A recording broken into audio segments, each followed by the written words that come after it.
안녕하십니까. 이 영상은 지금 통계역학의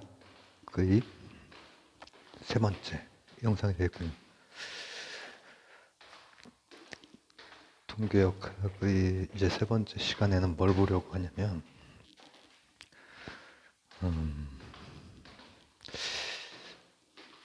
카오스, 복잡계. 전에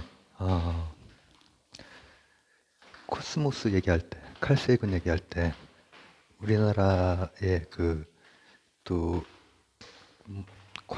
교양과학서적으로 최무영 교수의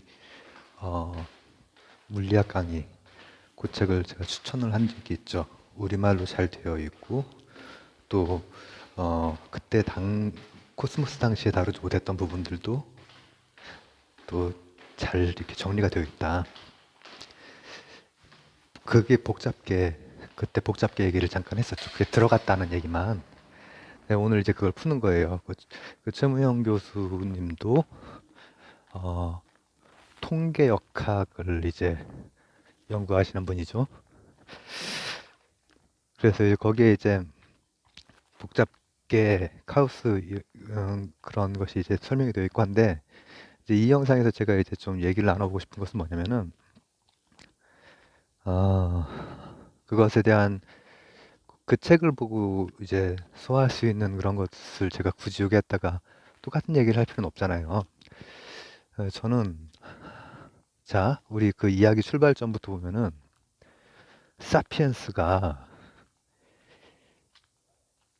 우리를 둘러싼 환경을 예측하고 대응하는 방식으로서의 하나의 도구로서의 과학을 보고 있죠. 그 도구는 처음에는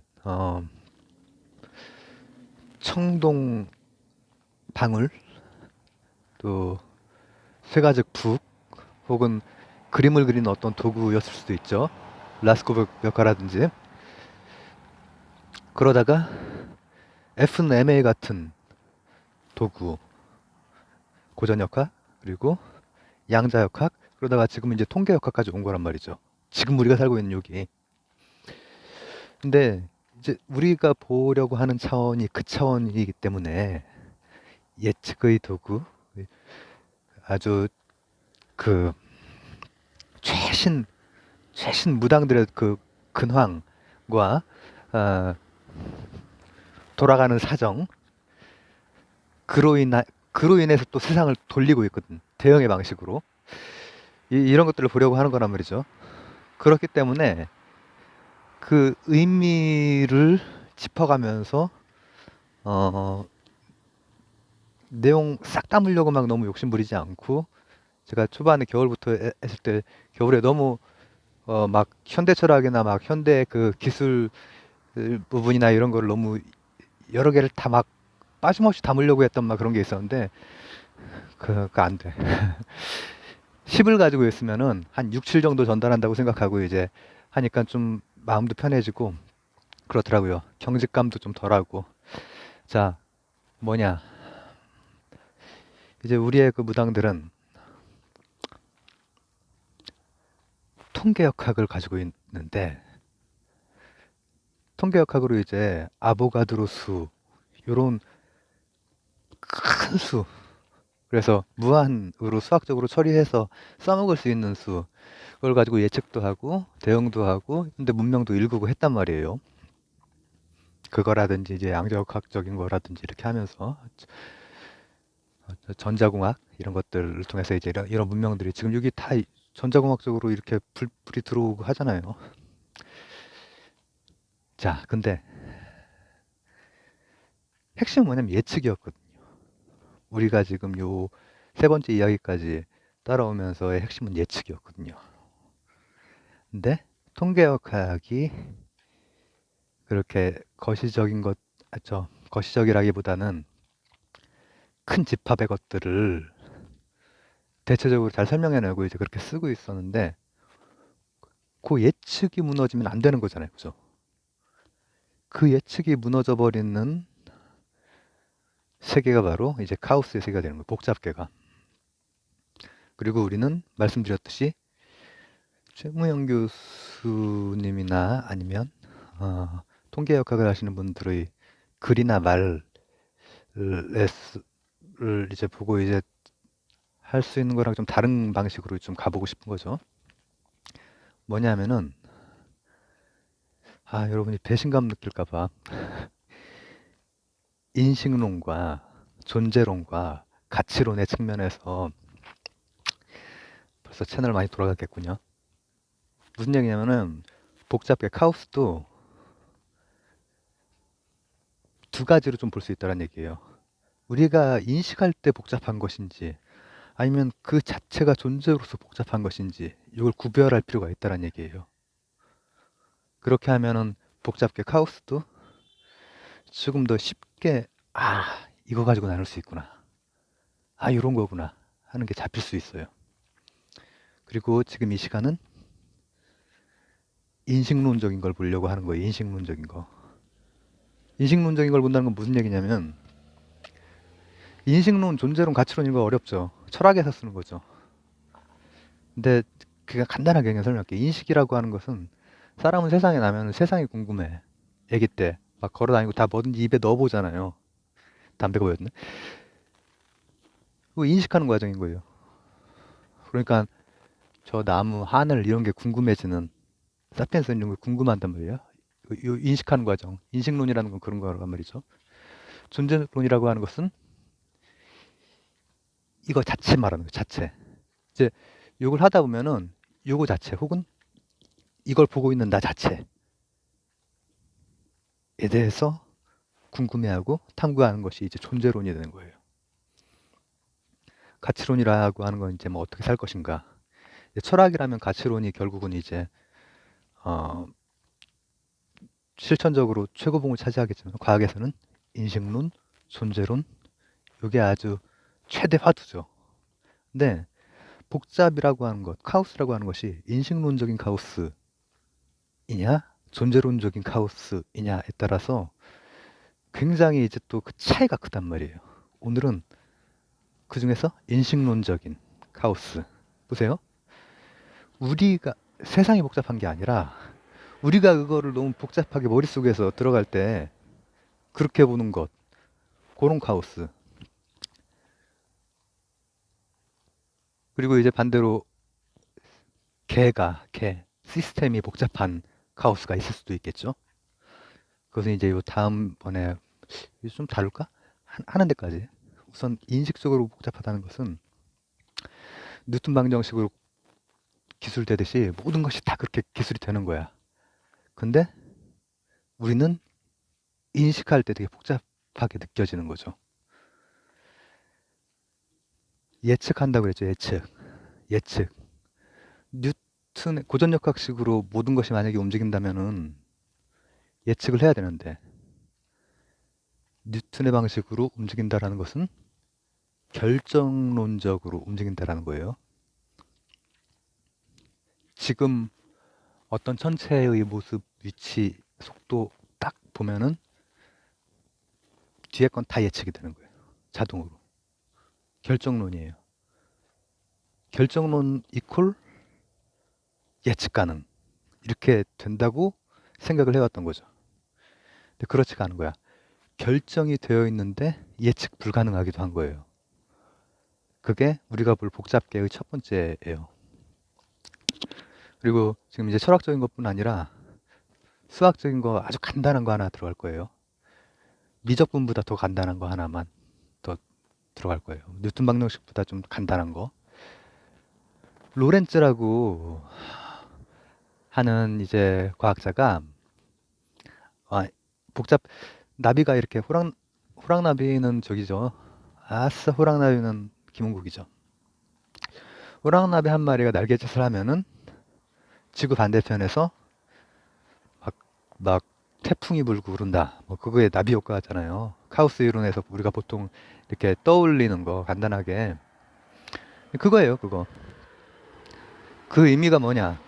초기 조건에 의해서 아주 큰 그런 어떤 결과가 나올 수 있다라는 거잖아요. 초기 조건의 약간의 차이. 나비가 날개짓을 안 했으면은 그 태풍이 안 일어나는 거잖아요. 근데 아주 작은 조건이지만 그것 때문에 결정론적으로 따라락 해가지고 태풍까지 일어났어. 하지만 이제 우리가 인식할 때는 이게 복잡하란 말이죠. 인식할 때. 그 나비 그 동작으로 해서 다 인과적으로 이렇게 가다가 반대쪽에서 태풍이 일어나지만 인식할 땐 복잡하단 말이죠. 그게 카오스, 인식론적인 카오스라고 해볼까요? 인식론. 근데 이제 그게 어떻게 온 거냐면은 실제로는 실제죠. 실제인데 이게 지금 제가 다 이 기억 같은 거는 다 그냥 대략이라고 생각하고 로렌츠라고 하는 학자가 아, 기상, 기상 현상과 관련된 간단한 방정식을 그때 당시에 컴퓨터가 이제 막 개발되던 그런 시기라서 컴퓨터로 이제 계산을 이제 했어요. 컴퓨터로. 그러니까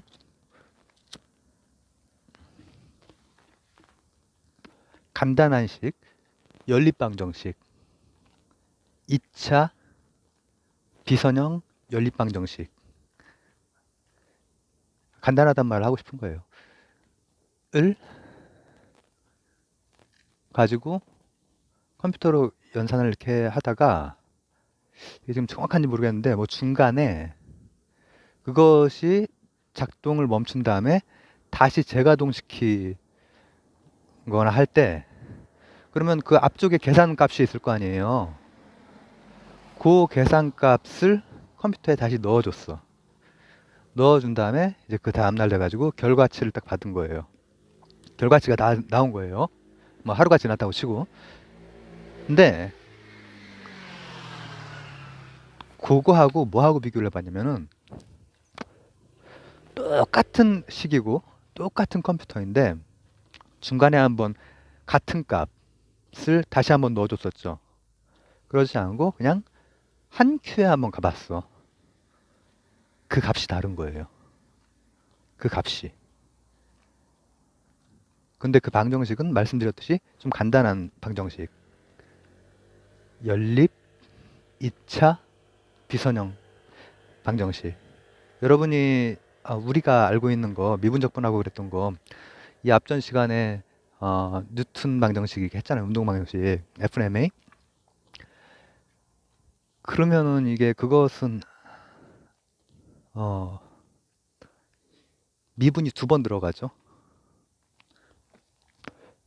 미분이 두 번 들어가고 두 개의 물체 가지고 이제 한다면은 변수가 3 더하기 3, 6개 변수가 들어갈 것이고 2차 미분이 2차가 될 것이고 근데 이제 요 방정식은 로렌츠가 한 방정식은 변수가 3개 그리고 미분 1번 근데 이제 왜 비선형이냐면 x, y가 고배 형식으로 하면은 선으로 이제 표시가 안 된단 말이에요. 그래서 비선형이라고 하는 거예요. x, y니까 x, y가 곱으로 되어 있으니까 그러면은 식이 이제 나눠서 이렇게 써야 될 거 아니에요? 근데 그런 식인데도 불구하고 수치가 왜 다를까? 알고 보니 그때 당시 컴퓨터가 메모리상으로는 그러니까 중지하고 다시 시작하기 전에 나온 값이 메모리상으로는 소수점 뭐 한 6자리 이렇게까지 되어 있는데 6자리인가 8자리인가까지 되어 있는데 그러면 이제 그걸 그대로 넣어야 되잖아요. 근데 그걸 넣을 때 그때 당시에는 이제 이런 키보드나 이런 게 아니라 그 입력하는 방식도 이제 큰 막 탱크 같은 그런 컴퓨터 있잖아요. 그런 걸로 이제 뭐 어떻게 해가지고 하는 건데 4자리까지 넣었대요. 4자리. 소수점 4자리. 그러니까 6, 5, 4, 3, 2, 1을 넣어야 되는데 6, 5, 4, 3, 2, 1은 이제 너무 적으니까 그건 이제 안 하고 그렇게 했는데 0.000021 때문에 값이 완전 달라진 거예요. 그게 이제 카오스의 시작이거든요. 이게 첫 번째 인식론적인 카오스예요. 인식하는데 그러니까 자연은 결정이 되어 있어. 간단한 단순한 직세계로 연립방 정식 하면은 이제 나온단 말이죠. 이 우주도 다 결정이 되어 있어. 간단한 F는 MA로, 얘는 MC 스퀘어로 다 결정이 되어 있어. 그러나 약간의 그 오차로 너무나 큰 차이가 있기 때문에 그러면은 과학이 발달하면 발달할수록 관측이 더 잘 될 것이고, 그러면은 나중에는 결국은 결정론적인 것이 예측 가능성으로 바로 이어지겠네. 아니에요. 관측값이 무한대로 정확할 수가 없어요. 이것도 원리적으로. 그리고 그 작은 차이는 엄청난 큰 그 차이로 결과를 내는 거죠.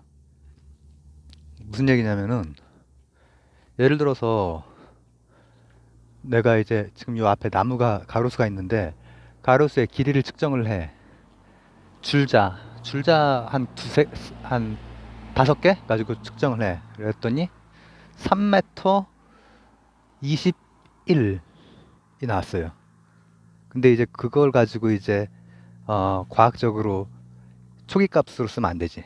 21.326 뭐 이렇게 해. 그렇게 해서 한 소수점 넷째짜리까지 여덟째짜리, 열째짜리까지 갔다고 쳐봐요. 무한은 아직 아니죠? 무한이 가능할까요? 불가능하죠. 왜? 아주 작은 그 단위까지 하려면은 지금 0점 해가지고 10에 마이너스 8승까지 가는데 마이너스 10승까지는 기록할지도 몰라. 아니, 기록 못하지만 할 수 있다고 한번 생각해 볼게요. 이게 무슨 얘기냐면 눈금 표시를 원자로 한다면은 청명하게 할 수 있을 거 아니에요. 원자로 한다면. 근데 원자의 크기가 10의 마이너스 10승이란 말이죠.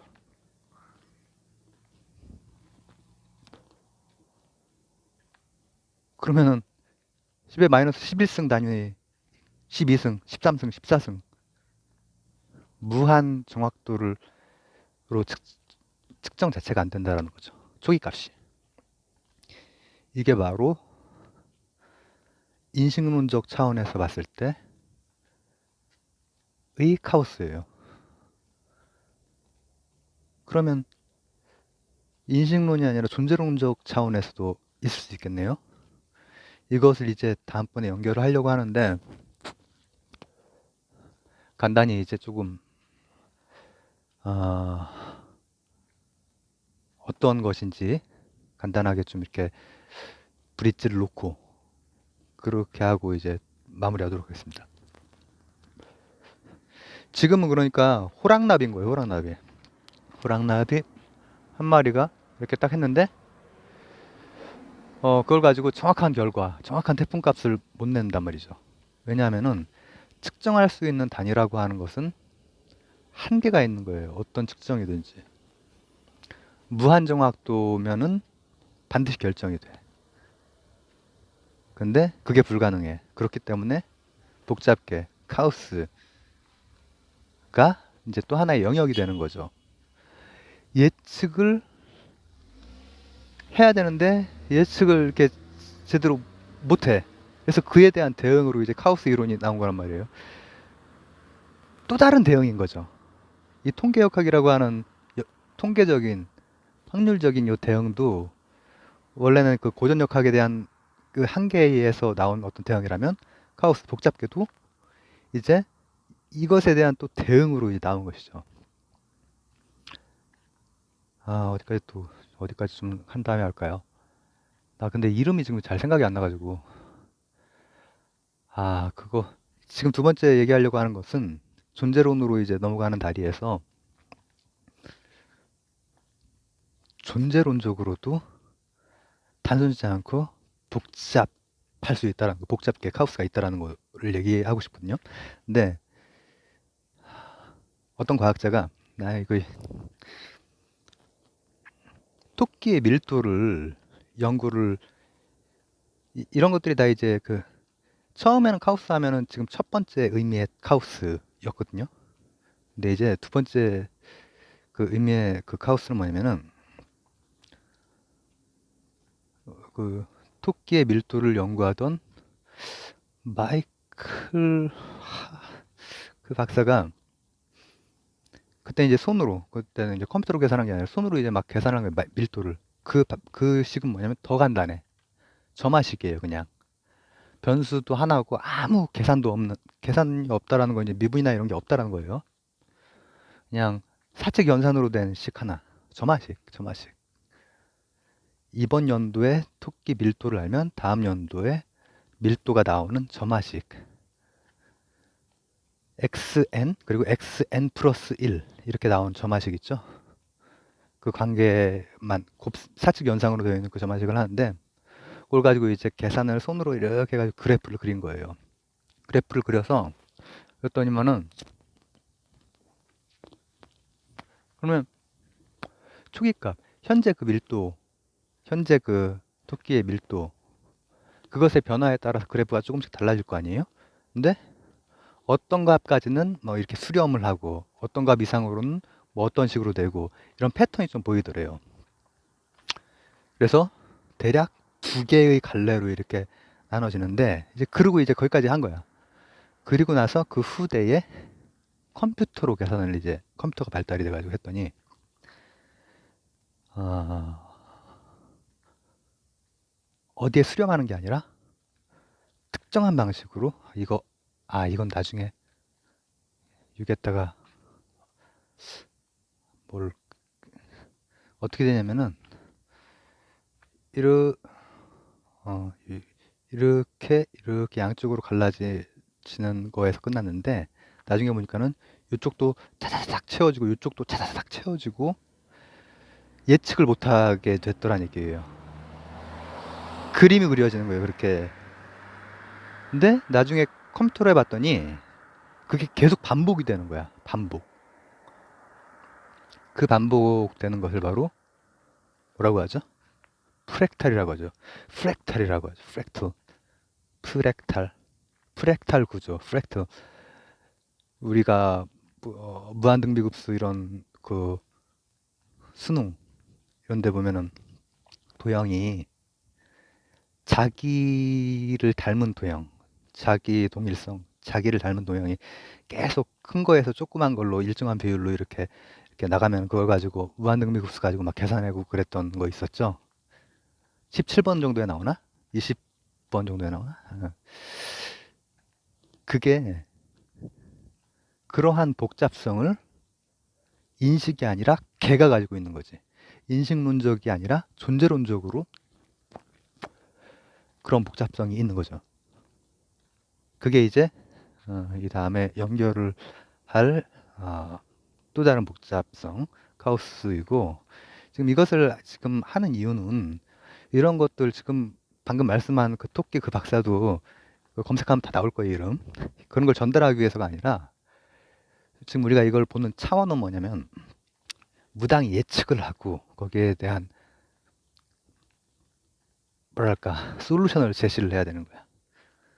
막 이렇게 청동 종이라든지 뭐 신탁이라든지 이런 걸 해가지고 탁 너 자신을 알라 이런 솔루션이 나와야 된단 말이죠. 근데 그런 방식이 그런 비과학적 방식이 아니라 과학적 방식으로 되었는데 과학적일 때는 딱딱 떨어지는 그 방식으로 쭉쭉 나오다가 그게 안 되는 한계점에 부닥쳤고 그리고 나서 양자역학이라는 새로운 틀이 세워졌고 그건 이제 원자 다큐에서 이제 얘기를 했죠. 그 과정도 이제 굉장히 역사적으로 축적된 것들이 있다고. 그리고 나서 또 안 되는 그런 방식으로도 안 잡히는 것들은 일종의 그 통계학과까지는 확률이나 통계적인 방식으로 잡은 거 아니에요. 경우의 수들, 그죠? 근데 이제 일종의 패턴을 잡는 거지. 복잡성. 그리고 그것은 인식론적인, 즉 결정은 되어 있으나 그 이전의 그 예측과는 다른 예측을 하게 되는 또 존재론적으로 우리가 살고 있는 요 우리는 어쨌든 요 환경에서 적응하고 살아남기 위해서 그렇게 무당짓을 한단 말이죠. 근데 이거 자체가 복잡성을 띠고 있다라는 거죠. 그런 측면이 있다라는 거죠. 그래서 오늘은 카오스나 복잡계 과학에 대해서 어, 예측 그리고 대응의 측면에서 한번 좀 살펴봤고 여기에 이어서 조금 더 이제 살펴보고 또 다른 또 주제를 어, 넘어가면서 이렇게 얘기를 나누도록 하겠습니다. 감사합니다.